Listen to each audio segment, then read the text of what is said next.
रहबरे तालीम का सरकारी कर्मचारी निकला आतंकी। आपको याद होगा कि नरवाल में जब ट्विन ब्लास्ट हुए थे और उन ब्लास्ट के बाद पुलिस ने जो है तहकीकात इन्वेस्टिगेशन शुरू कर दी थी। और बता दें आपको, पुलिस को बड़ी कामयाबी मिली है। आरिफ नाम का एक आतंकी जिसे गिरफ्तार कर लिया है। और बता दें ये रियासी का रहने वाला था, जो 2 आईडी ब्लास्ट किए थे नई टेक्नोलॉजी के साथ, यानी कि परफ्यूम आईडी का इस्तेमाल इसने किया था।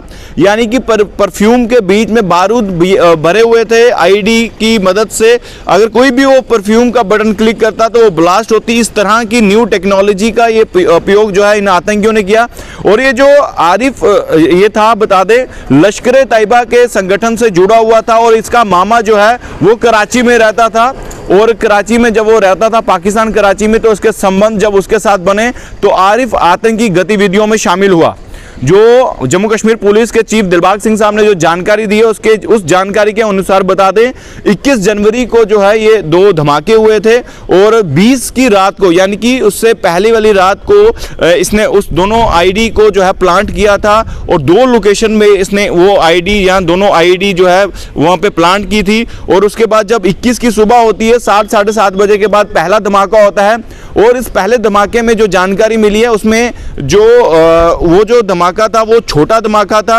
और उसके ठीक 20 मिनट बाद जब एक और धमाका होता है और इसमें आईडी जो है बड़ी मात्रा में होती है और इसमें काफ़ी ज़्यादा नुकसान जो है इसने साजिश रची थी। लेकिन आपको बता दें, जो पहला धमाका होता है उसमें 9 लोग जख्मी होते हैं। और जब दूसरा धमाका होता है, क्योंकि ये जो आतंकी था आरिफ, ये जो रियासी का रहने वाला था, इसने साजिश ये रची थी पहली जब इसने आईडी प्लांट की।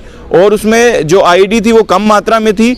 दूसरी आईडी में जो दूसरा प्लांट किया था इसने आईडी, उसमें ज़्यादा मात्रा में आईडी प्लांट की, ताकि दूसरे जब पहला ब्लास्ट हो तो क्राउड इकट्ठा हो और उसके बाद दूसरा धमाका हो। ये साजिश जो अब उसने रची।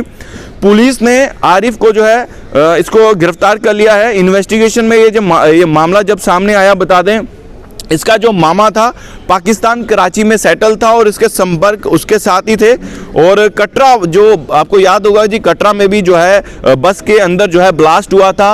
और उसने ये भी कबूला है वो ब्लास्ट भी इसी ने करवाया था, क्योंकि जिस बस में ब्लास्ट हुए थे और सीट नंबर 3, बस की सीट नंबर 3 के नीचे जो पेट्रोल टैंक होता है उसी के पास इसने 2 आईडी जो है प्लांट की थी। और जब वो धमाका हुआ तो काफ़ी ज़्यादा नुकसान भी हुआ था। और बता दें डीजी जम्मू कश्मीर पुलिस के चीफ दिलबाग सिंह साहब ने ये भी कहा है कि इसके पास और भी आईडी जो है मौजूद जो है वो हुई, इसके पास से और भी आईडी जो है वो मिली हैं। और परफ्यूम आईडी का इस्तेमाल जो है वो किया गया है। हर कोई भी शख्स परफ्यूम का बटन दबाता है तो परफ्यूम के साथ ही वो उड़ जाएगा।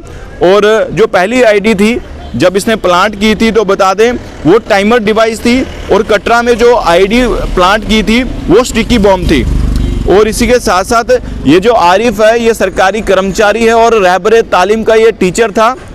और रहबरे तालीम की अगर बात करें 2010 में इसने ज्वाइनिंग की थी और 2016 में ये टीचर जो है बन गया था। यानी कि सरकारी कर्मचारी था, सरकार के पैसे भी, सैलरी भी ले रहा था, तनख्वाह भी ले रहा था और आतंकियों की मदद भी कर रहा था। और जम्मू में माहौल ख़राब करने के लिए हर एक संभव प्रयास ये कर रहा था। वहीं आपको ये जानकारी दे दें कि एक आईडी लगाने के बाद जो है इसको मोटी रकम भी मिली थी। और जो नरवाल में ट्विन ब्लास्ट हुए हैं उसमें भी इसको अच्छा खासा जो है पैसा जो है मिला है। पुलिस इन्वेस्टिगेशन अभी भी कर रही है और इसको दबोच लिया गया है। और जो तस्वीरें आपने स्क्रीन पर देखी, आपको क्या लगता है खबर देखकर? आप अपनी राय जरूर कमेंट बॉक्स में रखिएगा। देखते रहिए भारत मॉनिटर, कमेंट सेलेत्री के साथ। जय हिंद।